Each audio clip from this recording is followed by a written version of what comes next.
Hello दोस्तों, DK classes में आपका स्वागत है। आज हम एक नए टॉपिक के साथ पुनः आए हुए हैं। इसके पहले हमने YouTube पर 3 वीडियो अपलोड कर दिया है। उस 3 वीडियो को आप देखिएगा, आपको बहुत ही अच्छा लगेगा। और इस टॉपिक में हम लेक्चर नंबर 4 लेकर आए हैं और टॉपिक का नाम होगा हमारे, क्या टॉपिक का नाम है?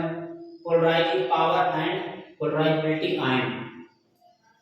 आयन में किस प्रकार पोलराइजिंग पावर होती है और किस प्रकार उसमें स्टेबिलिटी होती है, इसके बारे में हम यहाँ एक्सप्लेन करेंगे। तो डिफिनेशन की बात की जाए तो हमारे साथ बने रहिए और जो डिफिनेशन देखेंगे, greater greater the polarising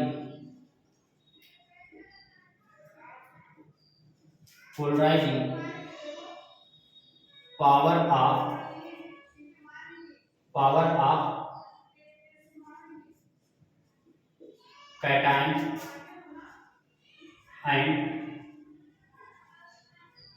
greater the polarizing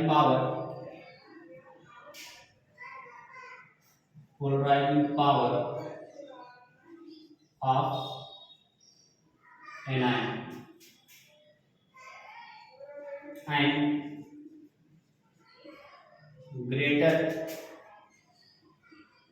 will be covalent character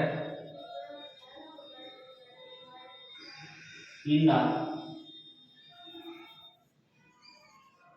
bond। अब आप सपोज कर सकते हैं कि एग्जाम्पल अगर हम समझें तो हमने एक एटम लिया और इस एटम से एक इलेक्ट्रॉन यहाँ से निकाल दिया। जब एक इलेक्ट्रॉन आप इस एटम से निकालेंगे तो ये हो जाएगा ए प्लस प्लस ई निगेटिव। इसको क्या बोल सकते हैं? कैटायन। क्या बोल सकते हैं? कैटायन। कैटायन बोल सकते हैं। इसके बाद हमने दूसरा न्यूट्रल एटम लिया, ये भी न्यूट्रल ही था, ये भी न्यूट्रल एटम ही था। दूसरा हमने न्यूट्रल एटम लिया और यहाँ से एक इलेक्ट्रॉन एंट्री कराया। जब यहाँ से एक इलेक्ट्रॉन एंट्री कराएंगे तो ये हो जाएगा ए नेगेटिव 2 इलेक्ट्रॉन और ये हो जाएगा एनायन। क्या हो जाएगा? एनायन। अब पॉजिटिव और नेगेटिव दोनों को पास पास ले आएंगे तो ए प्लस और बी माइनस गिव्स आउट ए भी बन जाएगा। ये कौन सा कैरेक्टर होगा? ये आयनिक बॉन्ड बनाएगा। कौन सा बॉन्ड बनाएगा? आयनिक बॉन्ड में कन्वर्ट हो जाएगा। अब आयनिक बॉन्ड में कन्वर्ट होगा और ये आयनिक बॉन्ड किस प्रकार पोलराइज होके, मतलब कंपाउंड को डिस्ट्रॉयड करके, पोलराइज करके एक नए कंपाउंड में फॉर्मेशन करेगा जिसको कोवैलेंट बॉन्ड कहते हैं। तो कोवैलेंट बॉन्ड में कन्वर्ट हो जाएगा। तो इसको आप शॉर्ट स्क्रीन लेंगे। अब जनरली आयनिक बॉन्ड होते क्या हैं इसके बारे में हम एक्सप्लेन करेंगे, तो आप शॉर्ट स्क्रीन ले लेंगे। तो आयनिक बॉन्ड के बारे में यहाँ एक्सप्लेन करेंगे। यहाँ आप लिख सकते हैं electron transfer of one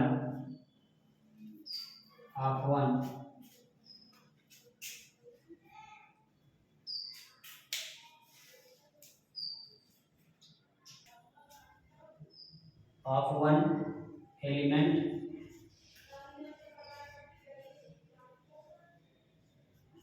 to another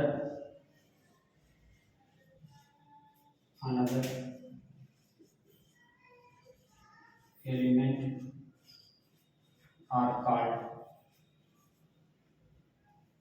ionic bond। इस प्रकार हो जाएगा आयनिक बॉन्ड के बारे में। अब बात की जाए कि हमने यहाँ एक आइटम लिया निगेटिव चार्ज, पॉजिटिव चार्ज, क्या लिया हमने, पॉजिटिव चार्ज, या हमने न्यूट्रल कंपाउंड ले लिया। आप सपोज कीजिए क्या हमने ले लिया, न्यूट्रल एटम ले लिया, न्यूट्रल एटम ले लिया। अब इस न्यूट्रल एटम से हमने एक इलेक्ट्रॉन यहाँ से निकाल दिया। जब न्यूट्रल एटम से आप एक इलेक्ट्रॉन निकालेंगे तो इसकी एटॉमिक साइज क्या हो जाएगी, स्मॉल हो जाएगी। कैसे स्मॉल होगी इसके बारे में समझेंगे। सपोज कीजिए यहाँ प्रोटॉन इक्वल टू 10 है तो इलेक्ट्रॉन इक्वल टू 10 होगा। इस 10 से एक इलेक्ट्रॉन अगर आप निकालेंगे तो टोटल हो जाएंगे 9 इलेक्ट्रॉन। क्या हो जाएंगे, 9 इलेक्ट्रॉन। इसका मतलब है जैसे जैसे एटॉमिक साइज जैसे जैसे कैटायनिक कैरेक्टर बढ़ेगा तो न्यूक्लियर की साइज क्या होगी, छोटी होगी। तो हम समझ सकते हैं यहाँ कि साइज ऑफ एटम या कैटायन कर लीजिए, size of cation inversely proportional 1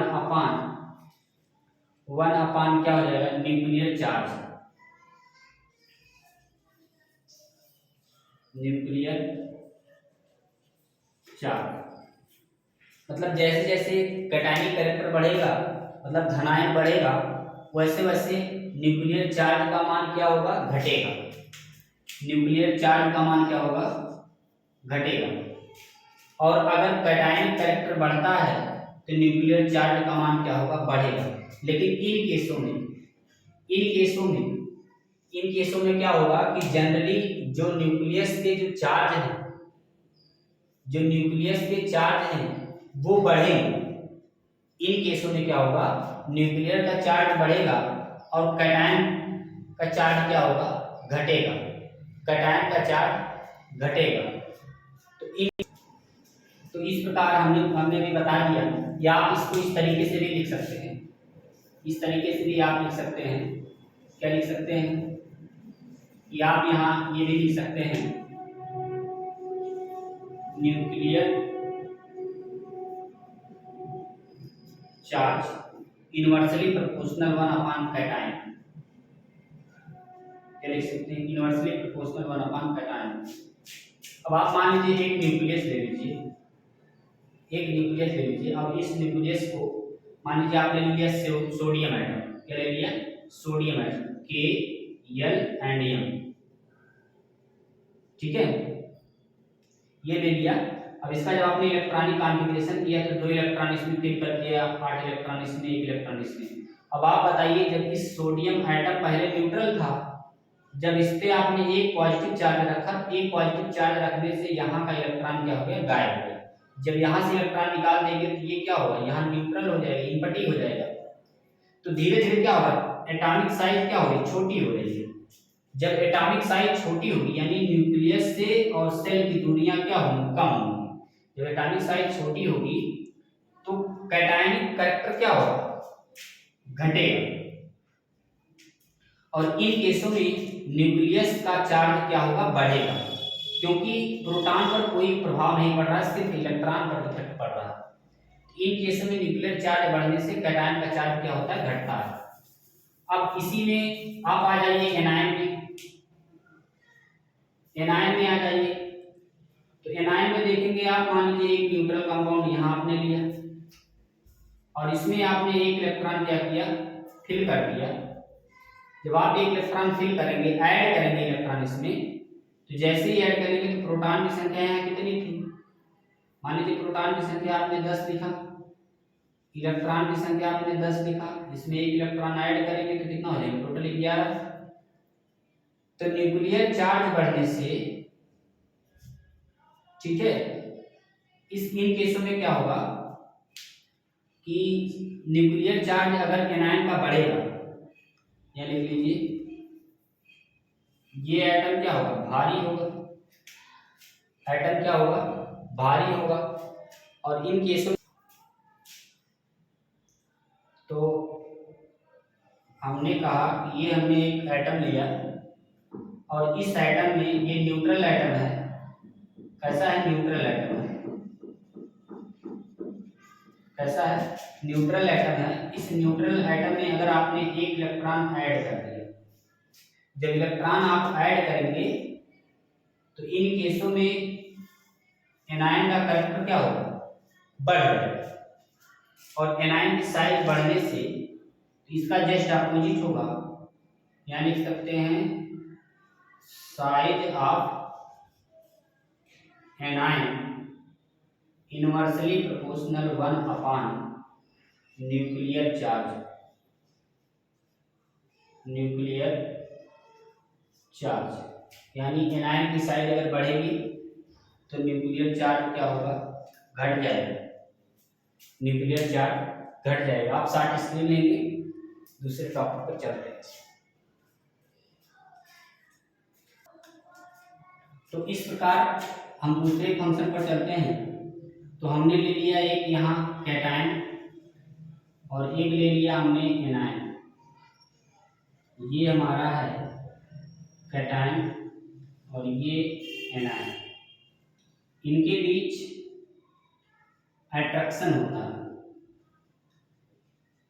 क्या होता है? अट्रैक्शन होता है। मतलब दो पोल हैं, ठीक है, यानी ये कैटायन है और ये एनायन है। इनके बीच एक दूसरे के बीच जब अट्रैक्शन होता है तो अट्रैक्शन के द्वारा एक दूसरे के पास पास आते हैं। न्यूक्लियस एक दूसरे के जब पास पास आएंगे तो जब एकदम पास आ जाएंगे तो इनके बीच रिपल्सन फोर्स काम करने लगता है। क्या करने लगता है? रिपल्सन काम करने लगता है। और रिपल्सन क्या कार्य करता है? रिपल्सन क्या कार्य करता है? इलेक्ट्रॉन क्लाउड शिफ्ट करता है।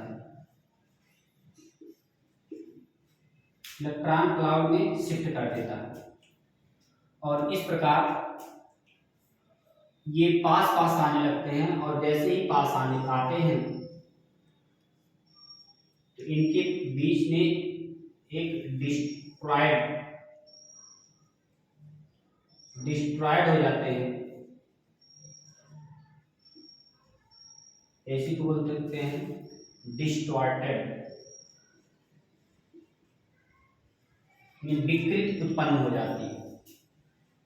और ये जो होता है एनायनिक कैरेक्टर वो क्या हो जाता है? चेंज हो जाता है। और चेंज होने के बाद ये किसको पोलराइज करता है?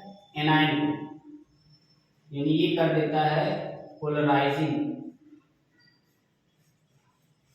ये पोलराइज कर देता है। क्या करता है? कैटायन जो है एनायन को पोलराइज कर देता है और ये हो जाता है पोलराइजेशन। पोलराइजेशन हो जाता है, ठीक है। और इसी प्रकार जब ये कैटायन और ये एनायन, कैटायन और एनायन दोनों जैसे जैसे पास आने लगते हैं तो हमने बताया कि ये अट्रैक्शन फोर्स काम करने लगता है।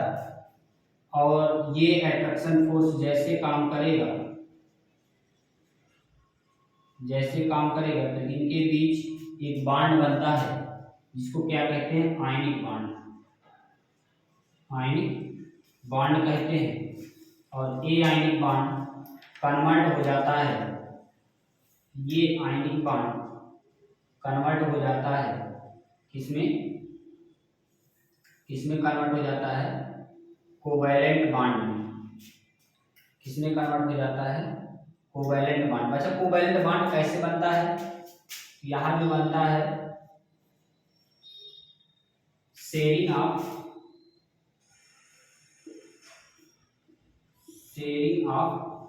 इलेक्ट्रॉन्स।